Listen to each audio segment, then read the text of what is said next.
আবকারি দুর্নীতি মামলায় ইডি গ্রেফতার করল অরবিন্দ কেজরিওয়ালকে। হাইকোর্টে আগাম জামিনের আর্জি খারিজের পরেই আপ প্রধানকে জিজ্ঞাসাবাদ এবং তারপর তাকে গ্রেফতার করা হয়। ইডি সদর দপ্তরের লকআপে রাত কাটালেন অরবিন্দ কেজরিওয়াল। রাতে তাকে কোনো জিজ্ঞাসাবাদ করা হয়নি, এমনটাই খবর সূত্রের। আজ সকালে জিজ্ঞাসাবাদ করা হবে দিল্লির মুখ্যমন্ত্রীকে, খবর ইডি সূত্রে। রাতে সুপ্রিম কোর্টের দ্বারস্থ হয় আপ। আজ সর্বোচ্চ আদালতে কেজরি মামলার শুনানি রয়েছে। সকাল 10টার পর দিল্লির বিভিন্ন জায়গায় বিক্ষোভ কর্মসূচি নেওয়া হয়েছে আপের তরফ থেকে।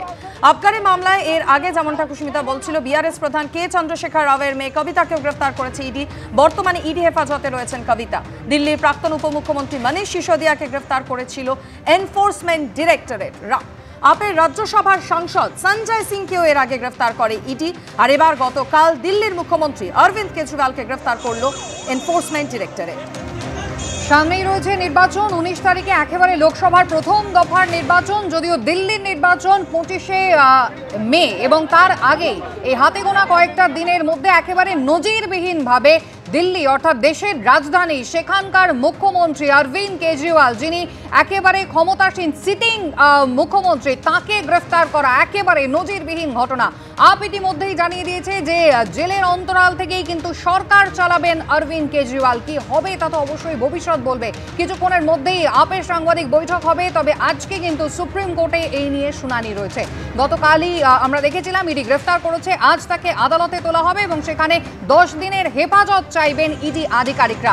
আবকারি দুর্নীতি মামলায় বারবার নাম জড়িয়েছে আপের, এবং সবথেকে বড় প্রশ্ন, সামনেই যখন লোকসভা নির্বাচন আর হাতে গোনা কটা দিন বাকি, তখন এভাবে এজেন্সির তৎপরতা এবং একজন সিটিং মুখ্যমন্ত্রী তার গ্রেফতারি নিঃসন্দেহে নজিরবিহীন। এর আগে একের পর এক গ্রেফতারির ঘটনা ঘটেছে। অতি সম্প্রতি আমরা দেখেছি বিআরএস এর প্রধান যিনি কেসিআর কন্যা কবিতা, তাকেও কিন্তু গ্রেফতার করা হয় ঠিক একইভাবে। এমনকি এমনটাও জানা যাচ্ছে এই আবকারি দুর্নীতি মামলায় কে কবিতার সঙ্গে মুখোমুখি বসে জিজ্ঞাসাবাদ করা হতে পারে অরবিন্দ কেজরিওয়ালকে। আইনজীবী বিকাশ রঞ্জন ভট্টাচার্য রয়েছেন আমাদের সঙ্গে টেলিফোন লাইনে। বিকাশবাবু, একেবারে আইনের কয়েকটা জিনিস আপনার কাছ থেকে বোঝার চেষ্টা করব। প্রথমত, আজকে সুপ্রিম কোর্টে শুনানি রয়েছে, সেই দিকে যেমন অপেক্ষা রয়েছে কি হতে পারে, তার পাশাপাশি আপ যেমনটা জানাচ্ছে যে একেবারে জেলের অন্দর থেকেই সরকার চালাবেন অরবিন্দ কেজরিওয়াল, আইনত এবং সংবিধানগতভাবে কতটা সেটা সম্ভব? না, প্রথমত হচ্ছে যে আজকে সুপ্রিম কোর্টে ওর জামিনের আবেদন করা হবে। জামিন পাওয়াটা একটু শক্ত হবে আমার ধারণা এই জন্যেই যে পিএমএলএ অ্যাক্টে জামিনের সুযোগটা খুব কঠিন। আর কি কারণে তাকে গ্রেপ্তার করা হয়েছে সেই তথ্যও তাকে দেওয়া হয়নি। এখন আদালত একটাই বিচার করতে পারেন, সেটা হচ্ছে তিনি একজন মুখ্যমন্ত্রী, তিনি তো পালিয়ে যাওয়ার লোক নন বা তথ্য গোপন করার কোনো অভিযোগ তার বিরুদ্ধে আপাতত নেই। সেই বিচারে হয়তো জামিন সুপ্রিম কোর্ট গ্রান্ট করতে পারেন আর্টিকেল 21 এর বিষয় মাথায় রেখে। এটা গেল আইনের দিক। আর দ্বিতীয়ত, তিনি নিঃসন্দেহে মুখ্যমন্ত্রী হিসেবে কাজ করতেই পারেন, কোনো বাধা নেই।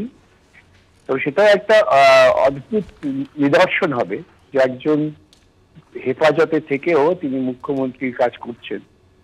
এখন সেটা আপের দলের উপর নির্ভর করছে, তার মধ্যে কোনো বেআইনি কিছু নেই। তিনি মুখ্যমন্ত্রী হিসেবে কাজ করতেই পারেন হেফাজতে থেকেও।